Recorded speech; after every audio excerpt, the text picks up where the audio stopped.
وبركاته. الحمد لله رب العالمين،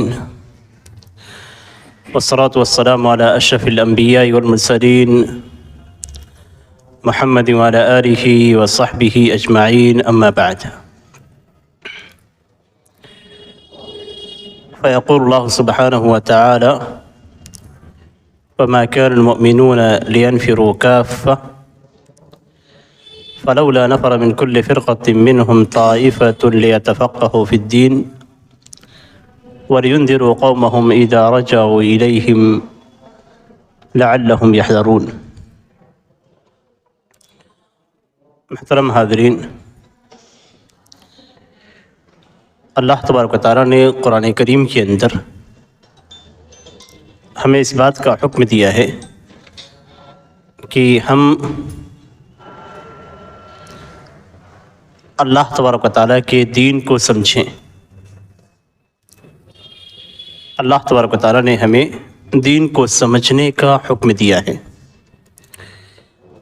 اور اللہ تبارک و تعالیٰ نے یہ بتلا دیا ہے کہ سارے مسلمانوں کو دین سیکھنے کے لیے، دین کا مکمل علم حاصل کرنے کے لیے نکلنا نہیں ہے. اگر بڑی جماعت میں سے کوئی ایک چھوٹی جماعت نکل کر جا کر دین سیکھتی ہے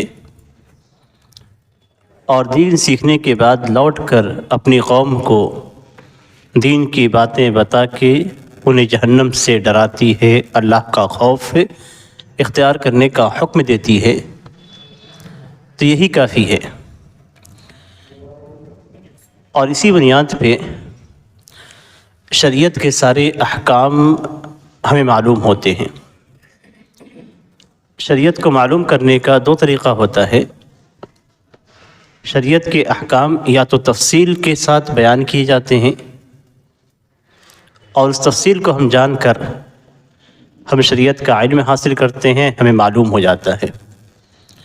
جیسے نبی اکرم صلی اللہ علیہ وسلم نے قرآن کے اندر وارد وَأَقِیمُوا الصَّلَاةَ، نماز کو قائم کرو. نماز کو کس طریقے سے قائم کرنا ہے، نبی اکرم صلی اللہ علیہ وسلم نے پوری تفصیل کے ساتھ نماز کے ارکان کو، واجبات کو، سنتوں کو آپ صلی اللہ علیہ وسلم نے بتلا دیا. اب یہ آپ کو نماز پڑھنے کا طریقہ حدیث کے اندر بالکل تفصیل سے بیان کیا گیا. تو ایسے بہت سارے شرعی احکام ہم قرآن اور سنت سے ڈائریکٹ لیتے ہیں.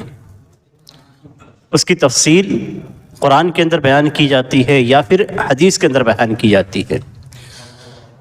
لیکن اس دین کو مکمل کیا گیا ہے ایک دوسرے طریقے سے بھی، اس لیے کہ ہمارا دین قیامت تک رہنے والا ہے.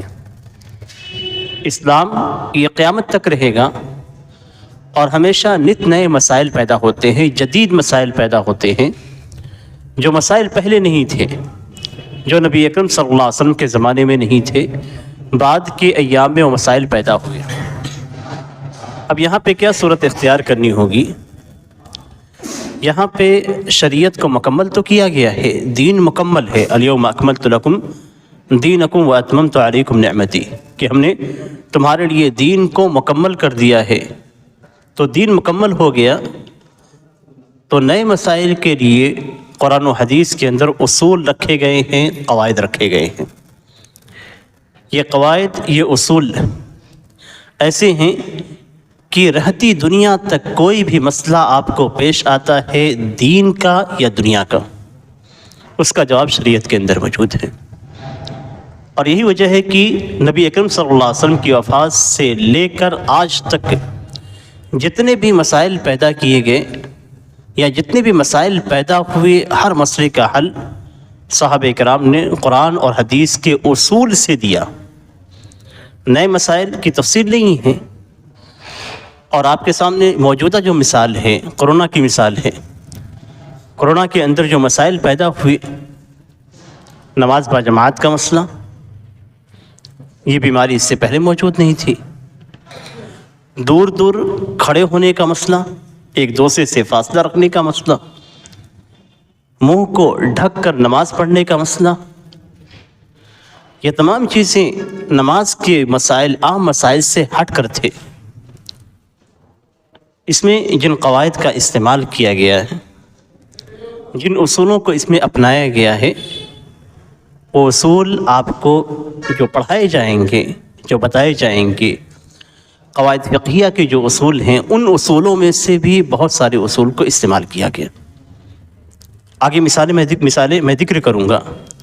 تو یہ تو آج کی بیماری جو 1400 سال کے بعد پیدا ہوئی، اور اس کے اندر شریعت کا حکم موجود تھا۔ ایسی ہی شریعت کے حکم کو آپ کو جاننا ہے کسی بھی مسئلے کے اندر۔ آپ کے دنیا کا مسئلہ ہو، کھانے پینے کا، چلنے پھرنے کا مسئلہ ہو، آپ کو سونے جاگنے کا مسئلہ ہو، کپڑے پہننے کا مسئلہ ہو، یا آپ کی دنیا اور تجارت سے متعلق کوئی بھی نیا مسئلہ ہو، نئے سے نئے مسائل ڈیلی پیدا ہوتے ہیں۔ مارکیٹنگ کی ایسی صورتیں آج کے زمانے میں پیدا ہوتی ہیں کہ آپ نے پایا نہیں ہوگا۔ آپ کی زندگی میں خود وہ مارکیٹنگ کی صورتیں نہیں تھیں، آج پیدا ہو رہی ہیں، اور ایسے ایسے لین دین شروع ہو رہے ہیں جو موجود نہیں تھے۔ لیکن کیا کسی عالم نے یہ کہا کہ اس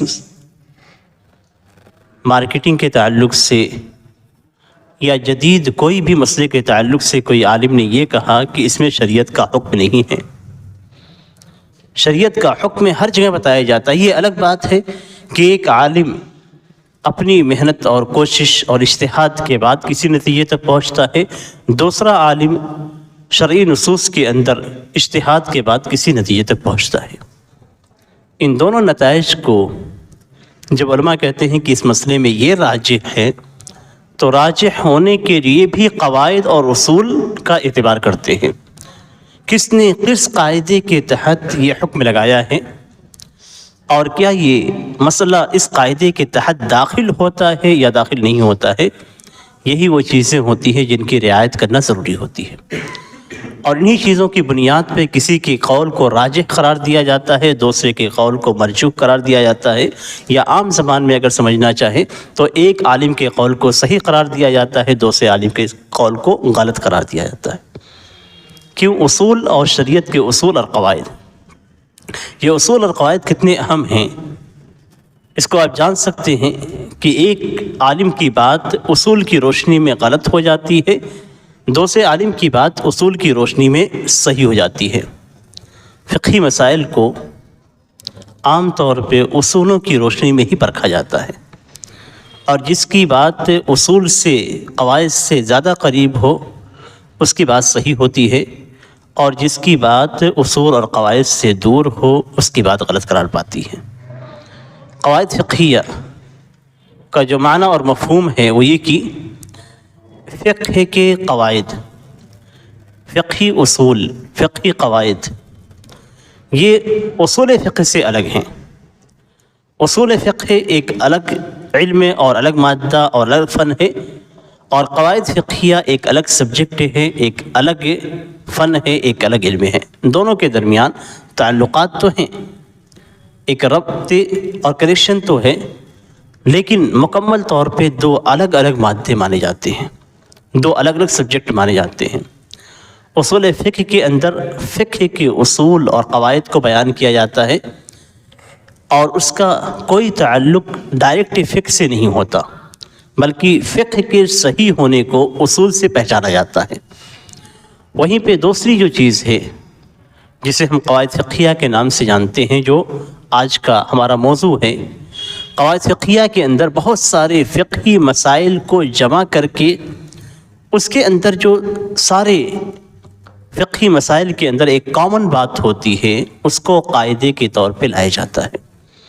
تو پہلے فقہ کو پڑھا جاتا ہے، اور ایک جیسے مسائل کو ایک ساتھ جمع کر کے اس کے اندر جو ایک کامن چیز ہوتی ہے اس کو لے کر اسے قاعدے کے طور پہ رکھا جاتا ہے۔ اسی لیے قاعدہ کہتے ہیں حکم کلی، یا قضیہ کلیہ، یا امر کلی، ایک کلی حکم ہے جس کے تحت بہت سارے جزئیات داخل ہوتے ہیں، فقہی جزئیات اس کے تحت داخل ہوتے ہیں۔ اب اس میں یہ نہیں دیکھا جاتا ہے کہ یہ کس باب کے تحت ہے، طہارت سے متعلق ہے، یا صلاۃ سے متعلق ہے، نماز سے متعلق ہے، یا اسی طریقے سے لباس سے متعلق ہے یا روزے سے متعلق ہے یا اس طریقے سے دوسری چیزوں سے متعلق ہے، ان چیزوں کو نہیں دیکھا جاتا ہے۔ قاعدہ فقہیہ کی جو اہمیت ہے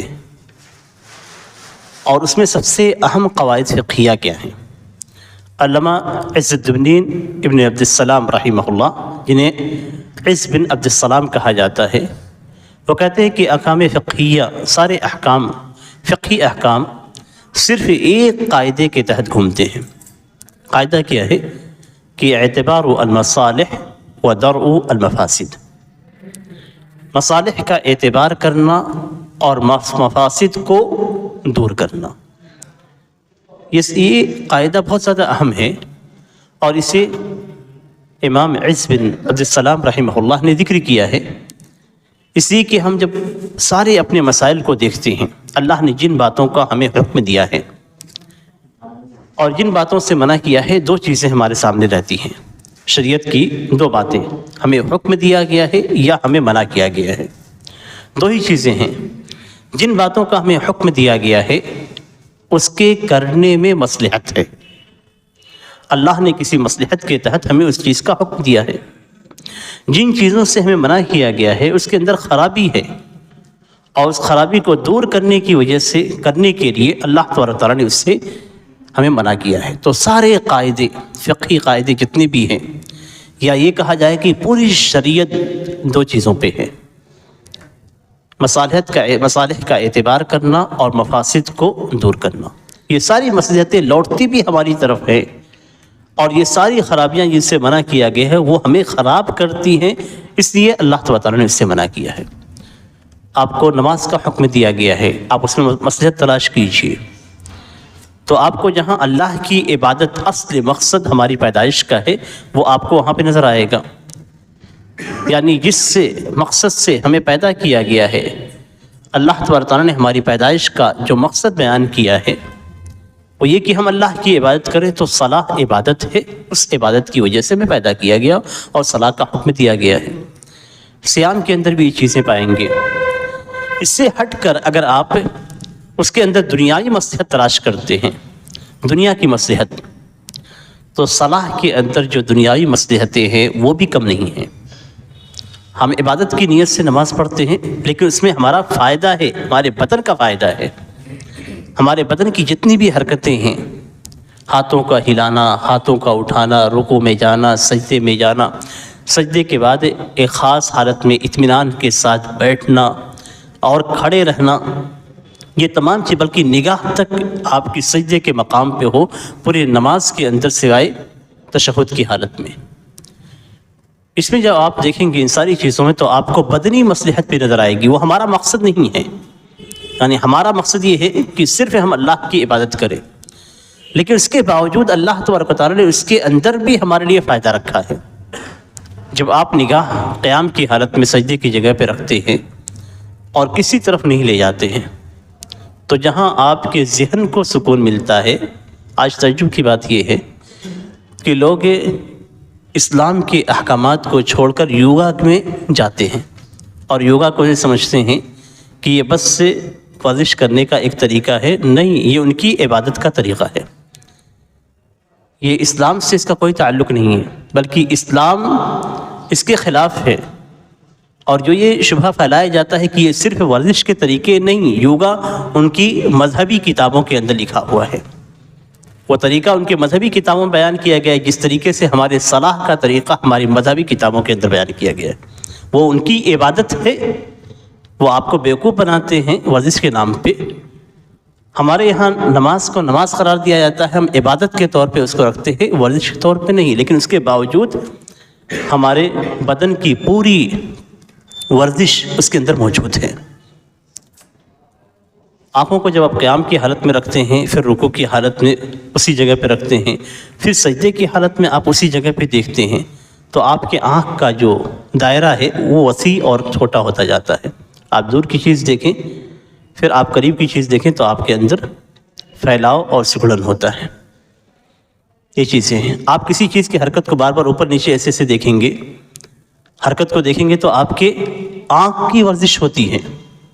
تو اتنی معمولی سی چیز کی بھی شریعت کی صرف ایک نماز کے اندر رکھی گئی ہے، روزے کے اندر آپ کے پورے بدن اور صحت کا خیال رکھا گیا ہے، تو مصلحتیں دنیاوی بھی ہیں اور آخرت کی بھی ہیں۔ ہم انہیں عبادت کے طور پہ لیں گے، اس لیے کہ ہمیں آخرت مطلوب ہے، دنیا مطلوب نہیں ہے۔ لیکن آخرت کو جو چاہتا ہے اللہ تبارک و تعالیٰ اسے دنیا بھی دیتا ہے، آخرت بھی دیتا ہے۔ تو آخرت کا اگر آپ مقصد رکھیں گے تو ہمیں دنیا ملے گی، دنیا تو ملے گی ہی، ہماری آخرت خراب نہیں ہوگی۔ لیکن اگر ہم دنیا کے مقصد سے پڑھیں گے تو بھی قاعدہ آپ کو آئے گا، قواعد فقہیہ کے قاعدے میں سے وہ بھی آپ کو آئے گا کہ آپ کا اجر کہاں پہ جائے گا۔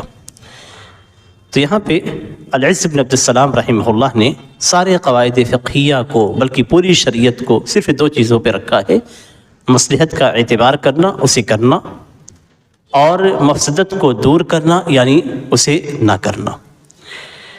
اس تعلق سے جو قواعد آپ لوگوں کے سامنے رکھے جائیں گے، ان قواعد کے اندر یہ سارے قواعد نہیں ہیں، ان کو 5 بڑے قاعدے کہے جاتے ہیں: القواعد الفقہیہ الخمس یا القواعد الفقہیہ الکبریٰ، کہ ایک بڑے 4 قاعدے، انہی قاعدوں سے باقی سارے قاعدے نکلتے ہیں۔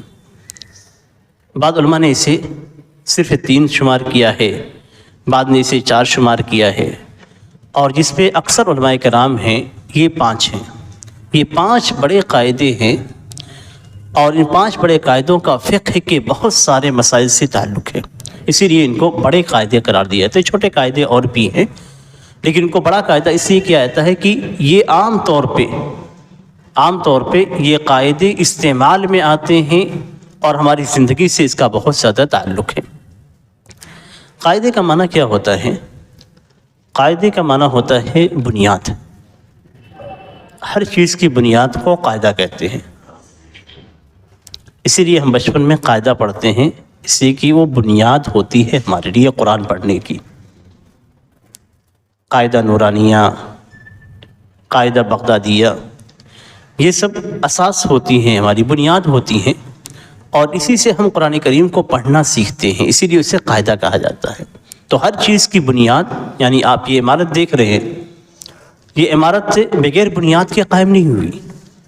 اگر بنیاد ہٹا دی جائے تو پھر عمارت باقی نہیں رہے گی، گر جائے گی۔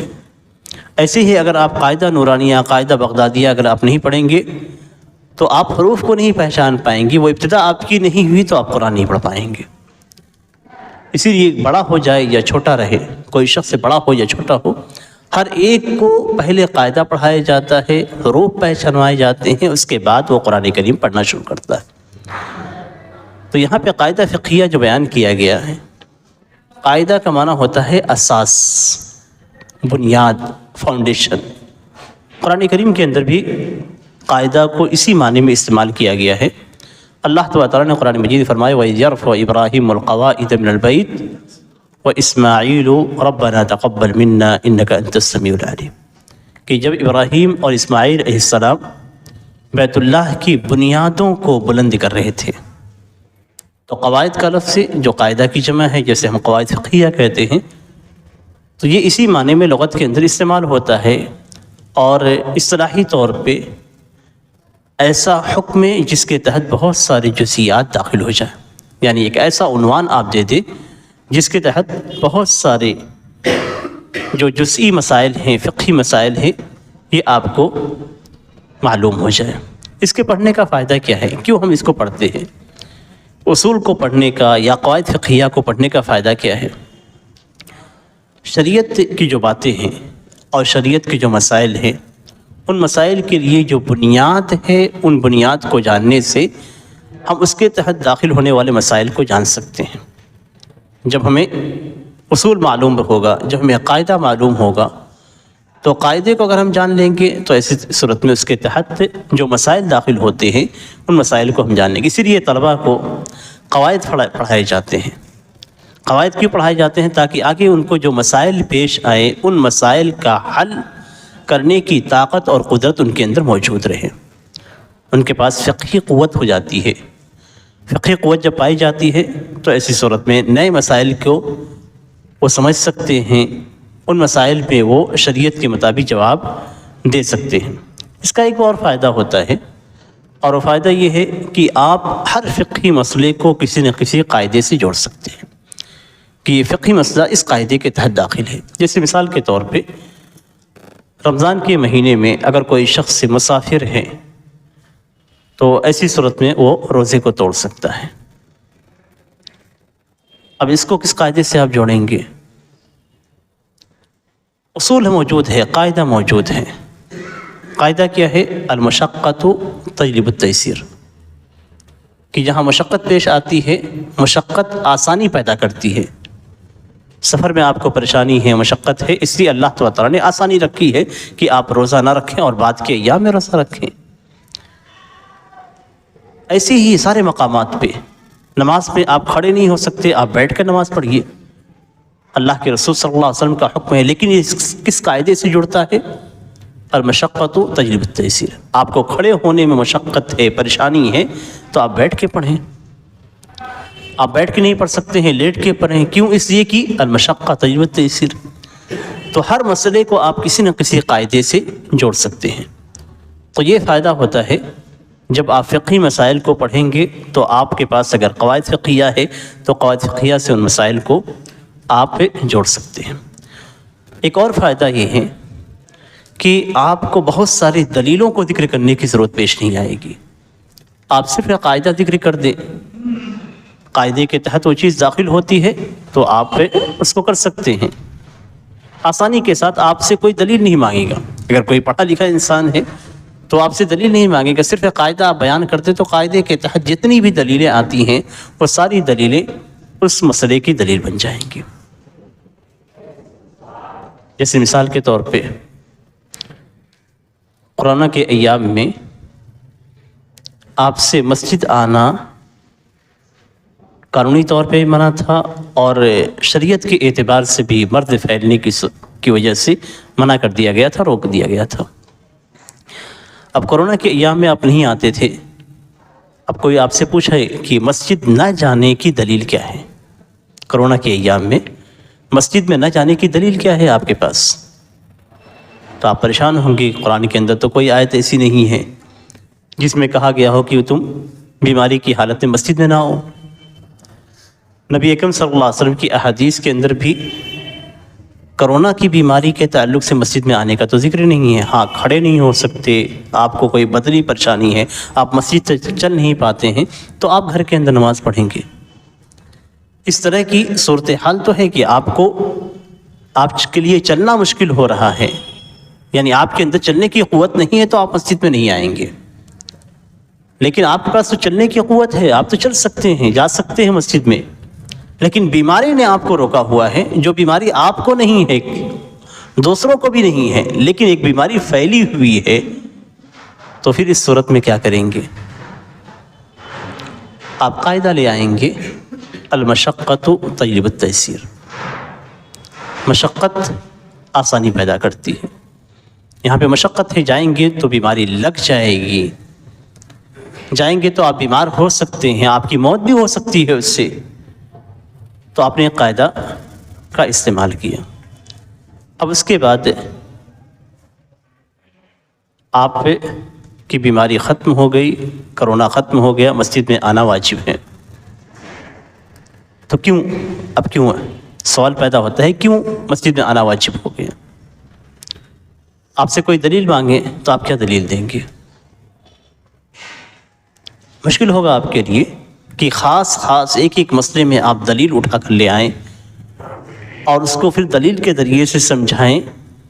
تو آپ کہیں گے کہ ایک قاعدہ ہے کہ الضرورہ تقدر بقدرها، کہ اگر مجبوری ہوتی ہے کسی معاملے میں تو جتنی مجبوری ہے اتنے ہی وقت کے لیے اس چیز کا حکم تبدیل ہوتا ہے، اس سے زیادہ نہیں. اب کورونا کے ایام میں مسجد میں آنا منع تھا، مشقت تھی، وہاں پہ وہ چیز حکم تبدیل تھا. اب کورونا ختم ہو گیا تو ختم ہے، وہ بھی مجبوری اور وہ ضرورت ختم ہو چکی، اب وہ حکم بھی ختم ہو گیا. اب جو پہلے حکم تھا اس حکم کی طرف لوٹ جائیں گے. تو اس طریقے سے بہت سارے قواعد کو پڑھنے کی وجہ سے، جاننے کی وجہ سے ہمیں بہت ساری دلیلوں کو دینے کی ذکر نہیں پڑے. دلیلوں کو ذکر کرنے کی ضرورت نہیں پیش آئے گی. ہو سکتا ہے کہ ایک مسئلے میں آپ کئی قاعدے ذکر کریں. جیسے اسی کے اندر جو مسجد میں نہ آنے کی بات تھی، اس میں ایک قاعدہ اور ذکر کر سکتے ہیں کہ الضرر یزال، ضرر کو دور کیا جائے گا. الضرر یزال، ضرر کو دور کیا جائے گا. کیسے دور کیا جائے گا؟ دور کرنے کا طریقہ کیا ہے کہ آپ مسجد میں نہ آئیں تو بیماری دور رہے گی، آپ بیماری سے دور رہیں گے. لا ضرر ولا ضرار، نہ خود نقصان لینا ہے اور نہ ہی کسی کو نقصان پہنچانا ہے. آپ بیمار ہیں تو آپ مسجد میں نہیں جائیں گے، بیمار ہیں تو آپ مسجد میں نہیں جائیں گے. اب اگر کوئی شخص اس حالت میں کورونا کا مریض ہے تو کیا اس کے لیے مسجد میں آنا جائز ہے؟ ابھی موجودہ حالات میں نہیں، اس شخص کے لیے مسجد میں آنا جائز نہیں ہے. کیوں؟ اس لیے کہ لا ضرر ولا ضرار، نہ ہی آپ کسی کو تکلیف دیں گے، کسی کو ضرر پہنچائیں گے، اور نہ ہی آپ کسی کا ضرر لیں گے. یہاں تو ضرر پہنچانے کی بات ہی، اس لیے گھر کے اندر بیٹھا رہے گا، وہیں پہ نماز پڑھے گا اور کسی کو ضرر نہیں پہنچائے گا. عیادت کرنے کی فضیلت بہت زیادہ ہے، لیکن کیا آپ کورونا کے مریض کی عیادت کریں گے؟ نہیں. کیا دلیل ہے؟ احادیث کے اندر تو عیادت کی فضیلت بیان کی گئی ہے، لیکن آپ کریں کہ نہیں؟ بلکہ علماء فتویٰ دیں گے کہ یہ حرام ہے. اگر بیماری کے لگنے کا ڈر ہے تو آپ کے لیے عیادت کرنا حرام ہو جائے گا. دلیل کہاں پہ ہے؟ عیادت کرنے کی فضیلت ہی بیان کی گئی ہے مریض کے تعلق سے.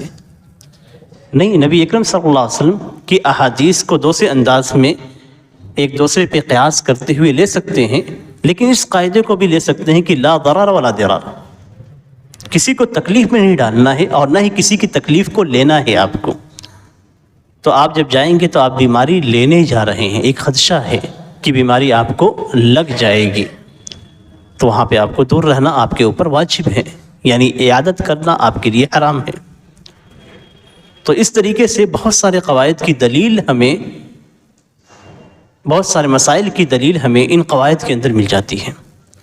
اسی لیے علماء کے لیے ان قواعد کا پڑھنا بہت ہی ضروری ہے.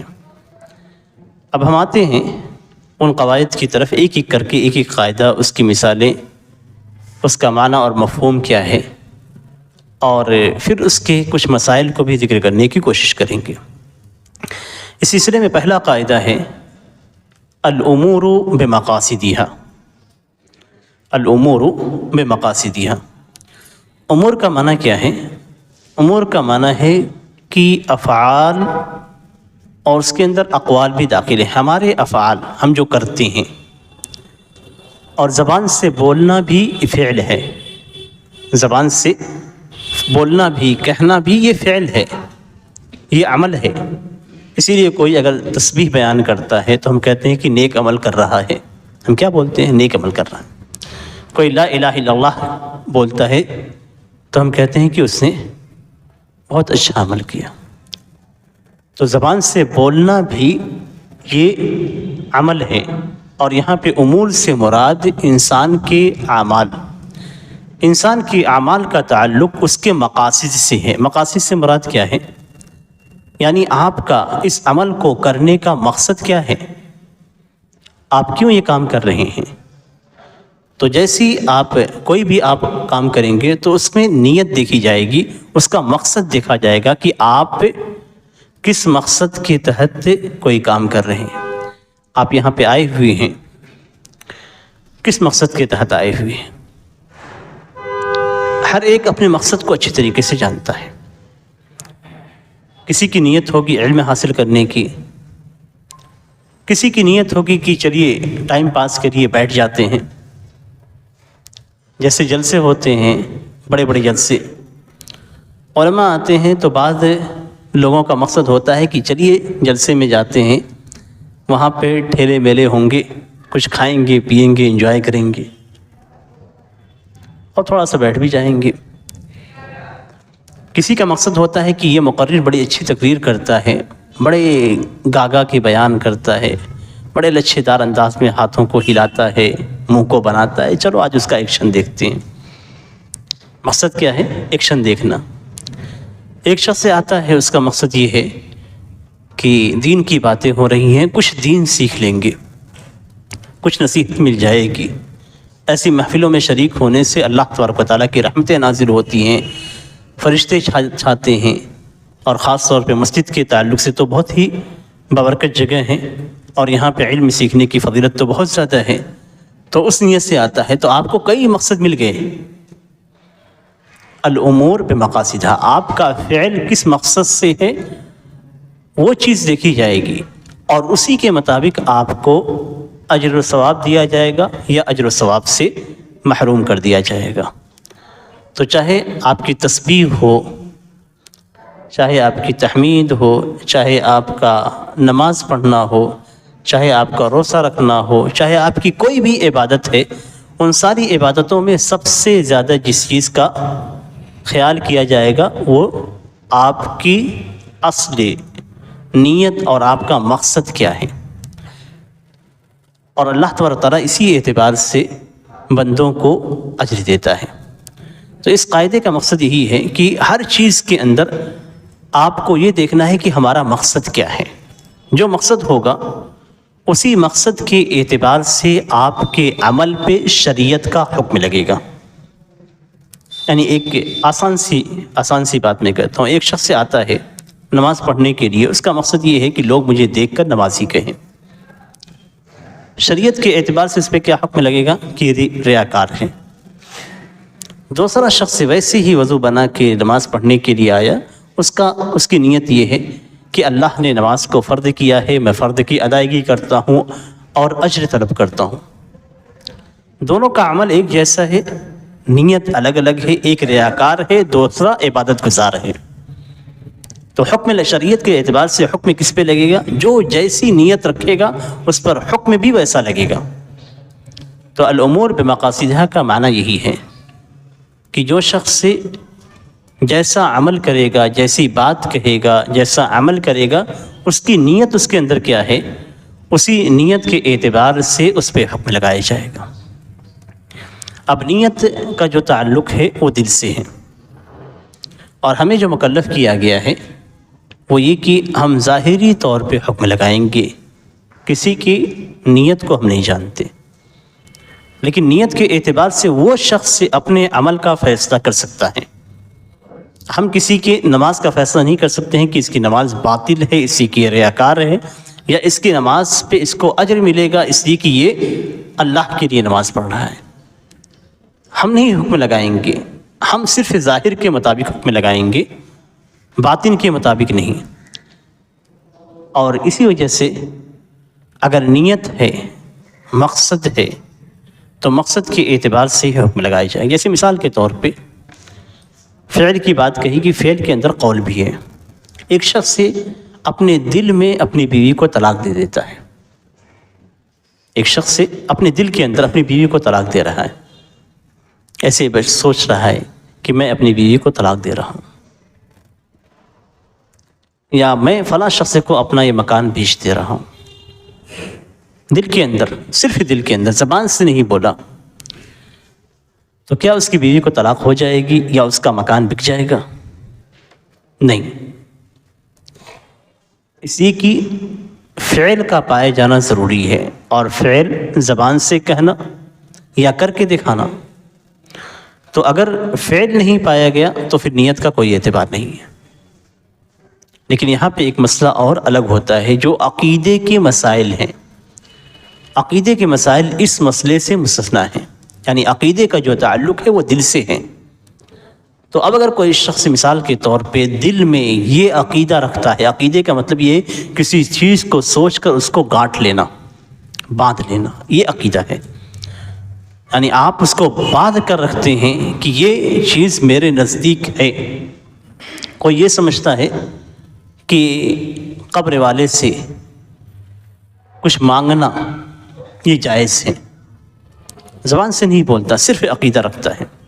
جیسے کہ بہت سارے سنی ہیں جو قبروں پہ نہیں جاتے ہیں، لیکن اس کے باوجود قبر والے کے تعلق سے عقیدہ رکھتے ہیں کہ یہ کائنات میں تصرف رکھتا ہے۔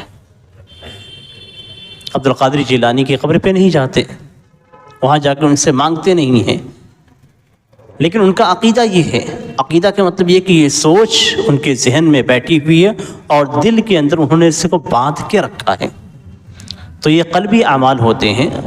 اس طرح کے قلبی اعمال کا تعلق زبان سے بولنے کی طرح ہے، تو اگر کوئی ایسا رکھتا ہے تو شریعت کے مطابق اس کے اوپر اس کی نیت اور اس کے دل کے اندر جو عقیدہ ہے چاہے زبان سے ادا نہ کرے اسی کے مطابق حکم لگتا ہے، لیکن ہم جب نہیں دیکھیں گے یا وہ ہم سے نہیں کہے گا تو حکم نہیں لگائیں گے۔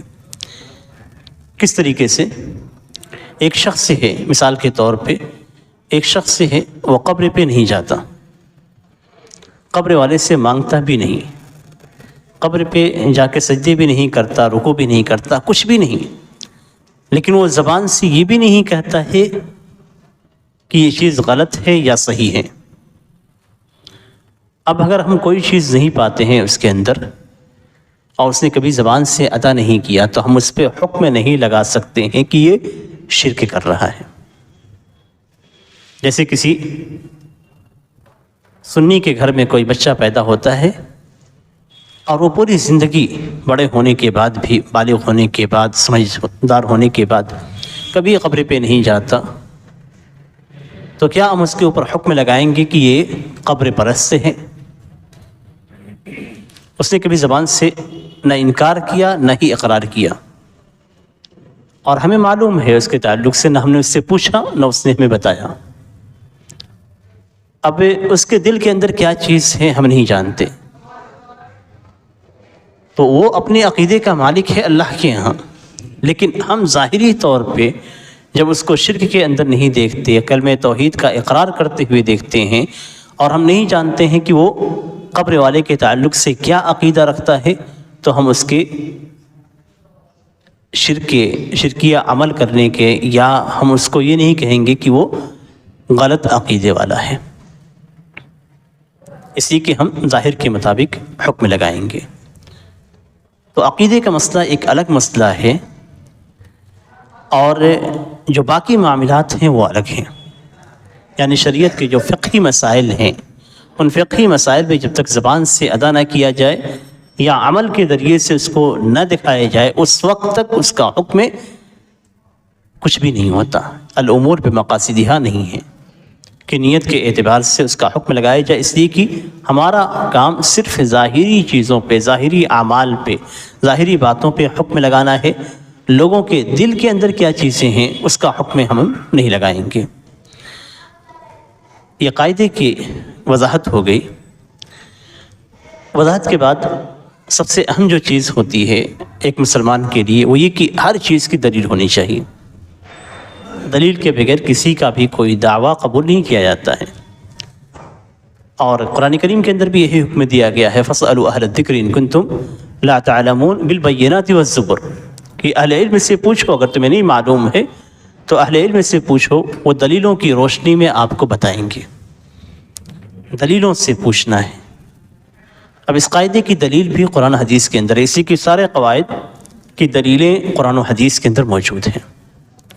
اس قاعدے کی دلیل بھی قرآن کریم کے اندر موجود ہے، اور کیسے علماء دلیل نکالتے ہیں وہ آپ کو معلوم پڑے گا۔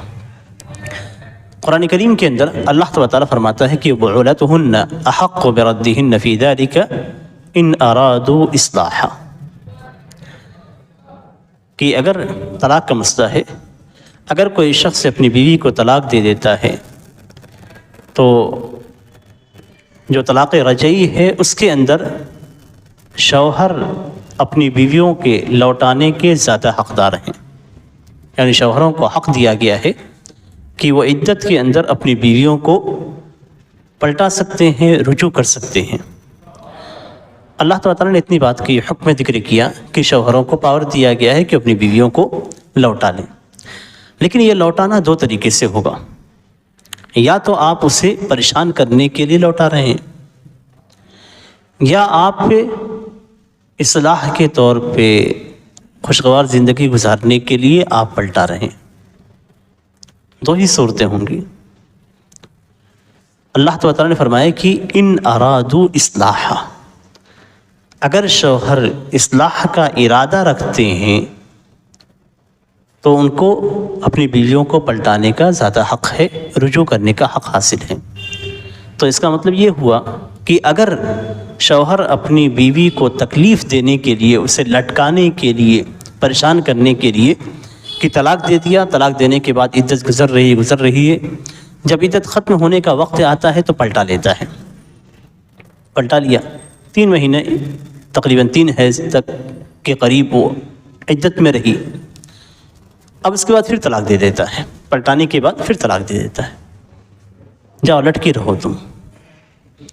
تو یہ اصلاح نہیں ہے، یہاں مقصد یہ ہے کہ عورت کو اس عدت میں لٹکا کے رکھا جائے، تو مقصد کے اعتبار سے حکم میں لگتا ہے، یعنی شریعت نے آپ کو رجوع کا حق دیا ہے، لیکن اس حق کے ساتھ کہا ہے کہ اگر آپ کا مقصد، آپ کا ارادہ اصلاح کا ہے، تو اللہ تبارک تعالیٰ نے فعل کو ارادے کے ساتھ جوڑ کے رکھا ہے، الامور بمقاصدها، سارے افعال اور اقوال کا تعلق مقاصد سے ہے۔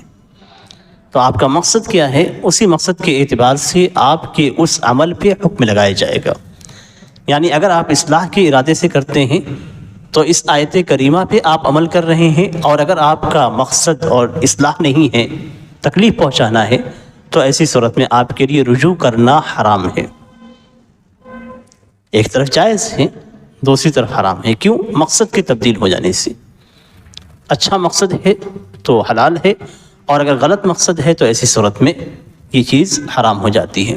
تو یہاں پہ اس آیت کے اندر اللہ تبارک و تعالیٰ نے آپ کی افعال کو مقصد سے جوڑا ہے، رجوع کو مقصد سے جوڑا گیا۔ تو یہاں دلیل لی گئی الامور، الامور میں سے ایک معاملہ کیا ہے، رجوع کرنا، اور مقاصد میں سے جو مقصد ہے رجوع کرنے کا اسے دیا گیا، ان ارادو اصلاحا۔ اسی طریقے سے اس سے واضح دلیل نبی اکرم صلی اللہ علیہ وسلم کی حدیث ہے، حضرت عمر بن خطاب رضی اللہ تعالیٰ عنہ کی حدیث ہے، جسے امام بخاری رحمہ اللہ نے اپنی کتاب کی سب سے پہلی حدیث بنائی ہے، اور اسی سے اندازہ کیا جا سکتا ہے کہ صحیح بخاری کی اہمیت اتنی زیادہ کیوں ہے۔ صحیح بخاری کی پہلی حدیث ہے انما الاعمال بالنیات، کہ سارے عمل کا تعلق نیتوں سے ہے۔ الاعمال یعنی ہر قسم کا عمل جس کے اندر آپ کا قول بھی داخل ہے، سارے اعمال کا تعلق نیات سے ہے۔ نیت یعنی مقصد، آپ کس نیت سے کون سا کام کر رہے ہیں، یعنی کس مقصد سے، کس ارادے سے آپ کیا کام کر رہے ہیں۔ اس لیے کہ نیت کہتے ہیں دل کے ارادے کا نام، النیہ العزم المؤکد، العزم المصمم۔ نیت کا معنی ہے کہ پختہ ارادہ، کسی چیز کا تاکیدی ارادہ۔ ایک ہوتا ہے خیال آنا، ایک جو ہوتا ہے ارادہ کرنا۔ تو پختہ ارادہ کسی چیز کا جو ہوتا ہے اسے نیت کہا جاتا ہے۔ اور اس سے یہ بھی معلوم ہوتا ہے کہ اگر آپ کا ارادہ ہو رہا ہے، نہیں ہو رہا ہے، ہو رہا ہے، نہیں ہو رہا ہے، تو یہ نیت نہیں ہے۔ نیت جس میں ایک چیز پہ آپ کا ارادہ ٹھہر جائے کہ مجھے ایسے ہی کرنا ہے۔ تو سارے اعمال کا تعلق نیت سے ہے، یعنی الامور بمقاصدها۔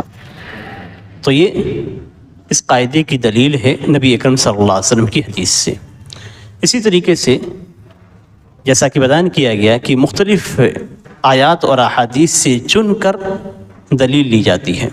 حضرت سعد بن ابی وقاص رضی اللہ تعالیٰ عنہ کی حدیث ہے، آپ صلی اللہ علیہ وسلم فرماتے ہیں کہ انک لن تنفق نفقۃ تبتغی بها وجہ اللہ الا اجرت علیہا حتی ما تجعل فی فم امراتک، کہ آپ کوئی بھی نفقہ، کوئی بھی خرچ جب آپ کرتے ہیں اور آپ کا مقصد تبتغی بہ وجہ اللہ، جس سے آپ اللہ کی رضامندی چاہتے ہیں، یعنی کچھ بھی خرچ کرنے کے پیچھے آپ کو اللہ کی رضامندی ہے، تو اللہ کے رسول صلی اللہ علیہ وسلم کہتے ہیں کہ اس پہ آپ کو اجر دیا جائے گا، الا اجرت علیہا، آپ کو اس پہ اجر دیا جائے گا۔ یعنی جو بھی آپ خرچ کرتے ہیں اس میں اللہ کی رضا مطلوب ہے، تو ایسی صورت میں آپ کو اس پہ اجر دیا جائے گا۔ حتی ما تجعل فی فم امرأتک، یہاں تک کہ وہ لقمہ جو آپ کے بیوی کے منہ میں ڈالا جاتا ہے، اس میں بھی اگر اللہ کی رضا مقصود ہے تو اس میں بھی اجر مل جائے۔ اتنا ہی نہیں بلکہ نبی اکرم صلی اللہ علیہ وسلم نے حرام چیز سے بچنے کی نیت کرتے ہوئے اگر کوئی شخص اپنی بیوی سے مباشرت کرتا ہے تو اس میں بھی اجر رکھا ہے۔ نیت اچھی ہے تو اجر ملتا ہے، نیت خراب ہے تو اجر سے محرومی ہے۔ تو سارے اعمال کے اندر جو مقصد ہوتا ہے، مقصد کے اعتبار سے اللہ کی رضا مطلوب ہے تو آپ کے لیے اس کے اندر اجر موجود ہوتا ہے۔ اسی طریقے سے ایک ضعیف روایت ہے جس کا معنی صحیح ہے، ضعیف روایت ہے لیکن اس کا معنی صحیح ہے۔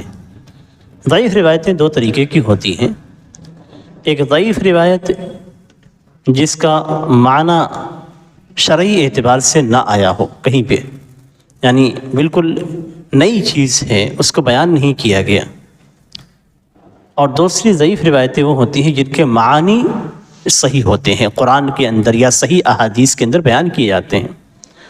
تو نبی اکرم صلی اللہ علیہ وسلم کی یہ حدیث اسی قبیل سے ہے، ضعیف ہے، یعنی ضعیف ہونے کے ناطے ہم اسے حدیث تو نہیں کہیں گے لیکن اس کا معنی صحیح ہے کہ رب قتیل بین الصفین اللہ اعلم بنیتہ، دو صفوں کے درمیان یعنی کافر اور مشرک کے درمیان جنگ ہوتی ہے، کوئی شخص سے قتل کر دیا جاتا ہے، تو وہ کس مقصد سے جنگ کرنے کے لیے آیا تھا یہ اللہ تعالیٰ بہتر جانتا ہے، اور اس کی وضاحت ایک دوسری حدیث کے اندر بھی ہے جو صحیح ہے۔ نبی اکرم صلی اللہ علیہ وسلم کے پاس ایک شخص سے آتا ہے، میں صحیح حدیث کو بیان کر رہا ہوں تاکہ دونوں میں آپ ربط جوڑ سکیں۔ صحیح حدیث کے اندر ہے کہ ایک شخص نبی اکرم صلی اللہ علیہ وسلم کے پاس آتا ہے اور کہتا ہے کہ آدمی کبھی کبھی اپنے قبیلے یا اپنے خاندان کی حمایت میں لڑتا ہے، کبھی کبھی تعصب کی وجہ سے لڑتا ہے، اور کبھی کبھی اس کا مقصد یہ ہوتا ہے کہ مال غنیمت ملے، کچھ پیسے ملے، کچھ چیزیں ملے، اور ایک شخص سے شریک ہوتا ہے تو اس کا مقصد یہ ہے کہ اللہ کا کلمہ بلند ہو۔ تو کئی چیزیں ہیں، ایک مال کے لیے لڑ رہا ہے، ایک اس لیے لڑ رہا ہے کہ اس کے قبیلے کے افراد کو مارا گیا ہے، دوسرا اس لیے لڑ رہا ہے تاکہ اللہ تعالیٰ، تیسرا اس لیے لڑ رہا ہے کہ اللہ کا کلمہ بلند ہو۔ تو تین مقصد یہاں پہ ہیں۔ آپ صلی اللہ علیہ وسلم سے پوچھا گیا کہ کون اللہ کی راہ میں لڑ رہا ہے؟ آپ نے فرمایا کہ من قاتل لتکون کلمۃ اللہ ہی العلیٰ فہو فی سبیل اللہ، کہ جو شخص اس لیے قتال کرتا ہے تاکہ اللہ کا کلمہ بلند ہو، اسلام کی بلندی کے لیے کرتا ہے، تو یہ اللہ کی راہ میں قتال کر رہا ہے۔ باقی نیتیں خراب ہیں، اس لیے وہ دین کے لیے ان کی لڑائیاں نہیں ہیں۔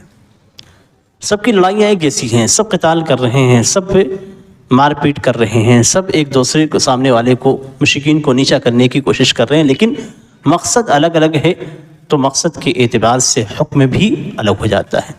اسی لیے جو قتل کر دیا گیا اس حالت میں، اس کی نیت کو اللہ بہتر جانتا ہے کہ اس نے کس لیے قتال کیا، اسلام کے لیے یا پھر اپنے قبیلے کی حمایت میں آ کر قتال کر رہا ہے، یا پھر اپنی بہادری دکھانے کے لیے قتال کر رہا ہے۔ تو اللہ بہتر جانتا ہے کہ یہ جو قتل کیا گیا ہے اس کا معاملہ کیا ہے۔ اسی لیے کسی کو شہید کہنا، متعین کر کے کسی کو شہید کہنا یہ غلط ہے، اس لیے کہ ہم اس کی نیت کو نہیں جانتے۔ ہم حکم لگاتے ہیں کہ فلاں شہید ہے، نہیں، ہم حکم نہیں لگا سکتے ہیں کسی کو متعین کر کے کہ فلاں شخص شہید ہے، ہم حکم نہیں لگا سکتے ہیں، اس لیے کہ ہمیں نہیں معلوم کہ وہ کس حالت میں مارا گیا ہے، اس کی نیت کیا تھی۔ نیت تو دل کا معاملہ میں اللہ کے سپرد کریں گے۔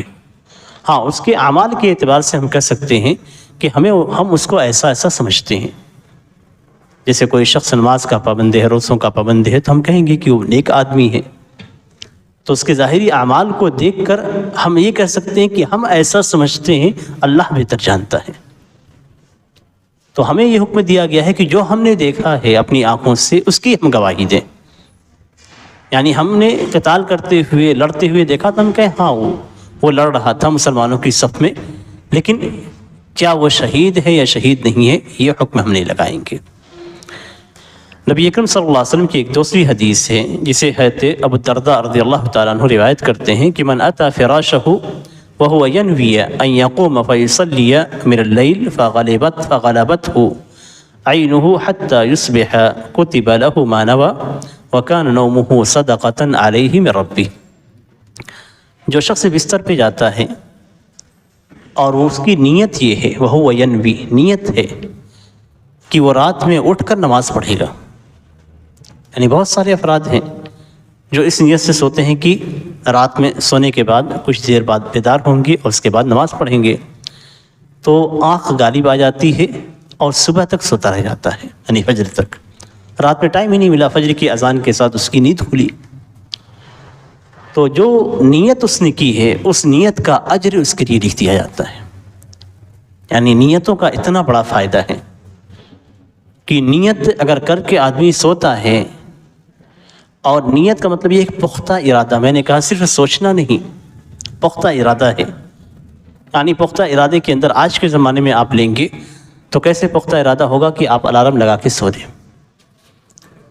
آپ الارم لگا کے سو رہے ہیں کہ اتنے ٹائم پہ میں اٹھوں گا، لیکن کسی وجہ سے آپ کی نیند بہت غالب رہی اور آپ الارم کو بند کر دیتے ہیں، یا بجتا رہتا ہے، بند ہو جاتا ہے، آپ کی نیند کھلتی ہی نہیں ہے اور آپ نیند کی حالت میں ہیں، ایسا بھی ہوتا ہے۔ تو یہ نیت اگر ہے تو نیت کو سپورٹ کرنے والی جو چیزیں ہیں وہ ہونی چاہیے۔ تو اگر آپ الارم لگا کے سوتے ہیں اور سوتے رہ گئے، آپ بیدار نہیں ہوئے، تو ایسی صورت میں آپ کو رات کے قیام کا اجر بھی ملے گا اور نیند اللہ تبارک و تعالیٰ کی جانب سے تحفہ رہے گی، آپ کے لیے صدقہ ہے۔ تو اتنا زیادہ اہمیت نیت کی ہے، تو سارے عمل کو نیت سے جوڑا گیا ہے۔ اب نیت کو شریعت میں کیوں نیت کو رکھا گیا ہے، اتنی اہمیت آپ نے جان لی، نیت کو کیوں رکھا گیا، شریعت کے اندر نیت کا معاملہ کیوں رکھا گیا ہے، کیا مقصد ہے؟ ہر چیز کا ایک مقصد ہوتا ہے، مقاصد صیام ہے، مقاصد صلاح ہے، تو نیت کو بنانے کا مقصد کیا ہے، کیا حکمت ہے اس کے پیچھے کہ اللہ تعالیٰ نے نیتیں رکھی ہیں؟ نیت سے ہم کیا فائدہ اٹھا سکتے ہیں؟ نیت سے ہم عبادتوں اور عادتوں کے درمیان فرق کر سکتے ہیں، کیا عبادت ہے اور کیا ہماری عادات سے متعلق ہیں۔ کس طریقے سے؟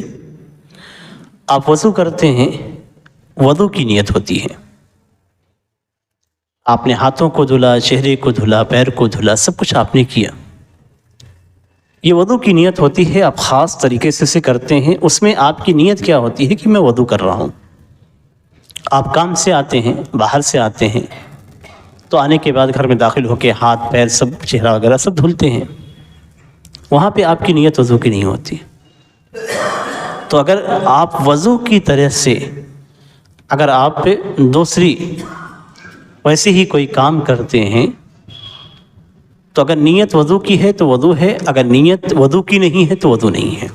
تو عبادت، وضو عبادت ہے، اور عام طور پہ آپ کا چہرہ ہاتھ وغیرہ دھلنا یہ عادت ہے۔ اس میں ایک بہترین فرق ہے، ایک بہترین طریقہ بھی ہے۔ آپ بارش کے دنوں میں جا رہے ہیں، بارش کے دنوں میں آپ جا رہے ہیں اور زور کی بارش ہو رہی ہے، آپ بے وضو ہیں، آپ کا ہاتھ پیر چہرہ سب کو کھلا ہوا ہے اور بارش بہت زور کی ہے، اس میں آپ نے نیت کر لی وضو کی، وضو کی آپ نے نیت کی، آپ کے اعضائے وضو مکمل طور پہ بھیگ گئے، آپ کا وضو ہو گیا۔ یا کہیں آپ کسی تالاب ندی کے کنارے آپ کھڑے ہیں، آپ کو نماز کے لیے جانا ہے، ایک ڈبکی آپ نے لگا لی وضو کی نیت سے، نیت بھی رکھی اور دوسری نیتیں بھی ہیں، آپ نے وضو کی نیت سے ایک ڈبکی لگا لی، آپ نکل گئے، آپ کا وضو ہو گیا۔ اسی کے اعضائے وضو تک پانی پہنچانا تھا، آپ نے پہنچا دیا، ہو گیا آپ کا۔ اب یہیں پہ دوسری چیز ہے، آپ بارش میں جا رہے ہیں، چھتری نہیں ہے آپ کے، مکمل آپ بھیگ گئے، آپ کی کوئی نیت نہیں تھی وضو کی، آپ کا پورا بدن پانی سے شرابور ہو گیا، آپ کی نیت نہیں تھی، آپ کا وضو نہیں ہوا۔ آپ کھڑے ہیں تالاب کے کنارے، دوسرا آپ کا دوست آپ کو دھکا دے دیتا ہے، آپ پانی میں گر جاتے ہیں، پورا شرابور ہو کے آپ باہر نکلتے ہیں، آپ نے نیت نہیں رکھی، آپ کا وضو نہیں ہوا۔ ساری چیزیں ایک طرح ہیں، آپ راستے میں جاتے ہوئے بھیگے، آپ تالاب کے پانی میں اتر گئے، نکل بھی گئے، نیت نہیں تو آپ کی عبادت نہیں، وہ عادت کے اندر شمار کی جائے گی۔ تو نیت سے عبادات کو اور عادات کو الگ رکھا جاتا ہے۔ جیسے مثال کے طور پہ ایک اور مزید مثال دیتا ہوں۔ مثال کے طور پہ آپ جنابت سے ہیں، آپ بھول گئے، آفس جانا ہے یا کام سے آپ کو نکلنا ہے یا ایسے ہی گرمی آپ کو لگی، آپ بھول گئے کہ آپ جنابت سے گئے، آپ غسل کیا، غسل کر کے واپس آئے، آپ نے حمام سے باہر قدم رکھا تو آپ کو یاد آیا کہ ارے میں تو جنابت سے تھا، غسل ہو گیا آپ کا، لیکن جنابت کا غسل نہیں ہوا، اس لیے کہ نیت نہیں تھی آپ کو دوبارہ گھس کے پھر غسل کرنا ہوگا۔ ایک وہ غسل جو آپ کر کے آئے ہوئے وہ کافی نہیں ہے۔ حائضہ عورت ہے، حائضہ عورت حیض سے پہلے کوئی شخص سے مثال کے طور پہ میاں بیوی مجامعت کر لیتے ہیں، اور مجامعت کے بعد غسل سے پہلے بیوی کو حیض آ جاتا ہے۔ اب دو غسل اس کے اوپر واجب ہو گیا، ایک حیض سے فارغ ہونے کا اور ایک جنابت کی وجہ سے۔ اب اگر حیض کی حالت میں جنابت کی نیت سے وہ غسل کر لیتی ہے تو جنابت کا اس کا غسل ختم ہو جائے گا، جنابت کا غسل سے ختم ہو جائے گا۔ پھر حیض سے فارغ ہونے کے بعد وہ غسل کرے گی، اپنے حیض سے فارغ ہونے کا نیت کر کے، دونوں میں نیتی چاہیے، نیت کر کے اگر وہ کرتی ہے تو اس کا حیض کا غسل ہو جائے گا۔ اب اگر غلطی سے بھول گئی کہ جنابت کا مجھے غسل کرنا تھا اور حیض کی نیت کر کے اس نے حیض سے فارغ ہونے کی پاکی کی نیت کر کے اس نے غسل کیا، اور غسل کرنے کے بعد جب بعد میں اس کو یاد آیا کہ ارے میں نے تو جنابت کا غسل نہیں کیا، تو پھر دوبارہ داخل ہوگی، جنابت کا غسل کرے گی اور واپس آئے گی، اس لیے کہ ابھی ایک عبادت کی نیت اس کے اندر نہیں تھی۔ ہاں ایسا کر سکتی ہے کہ جب وہ غسل کے لیے جا رہی ہے تو دونوں نیتیں ایک ساتھ کر کے جائے، جنابت کی بھی اور حیض کی بھی، تو دونوں کی طرف سے ایک ہی غسل کافی ہو جائے گا، دو غسل کرنے کی ضرورت اسے نہیں ہے، اس لیے کہ نیتیں اگر عمل ایک جیسا ہے تو نیتیں آپس میں داخل ہو جاتی ہیں، وہ بھی ایک قاعدہ فقہیہ ہے، وہ بھی ایک قاعدہ فقہیہ ہے۔ اذا اجتمعت عبادتان من جنس واحد وكان مقصودهما واحد دخل احدهما في الاخر غالبا۔ اذا اجتمعت عبادتان من جنس واحد وكان مقصودهما واحدا دخل احدهما في الاخر غالبا۔ سارے مسائل کے اندر نہیں، ایسا نہیں ہے کہ دو نمازوں کو آپ ایک میں اکٹھا کر دیں، دو روزوں کو آپ ایک اکٹھا کر دیں، نہیں، مقصد ایک ہو تو، یعنی حیض سے پاکی کا مقصد بھی کیا ہے؟ حیض کے غسل کا مقصد ہے پاکی حاصل کرنا، جنابت سے غسل کا مقصد کیا ہے؟ پاکی حاصل کرنا، پاک ہونا، بدن کو صاف ستھرا رکھنا، تو دونوں کا مقصد ایک ہے، اس لیے ایک دوسرے میں داخل ہو جاتے ہیں۔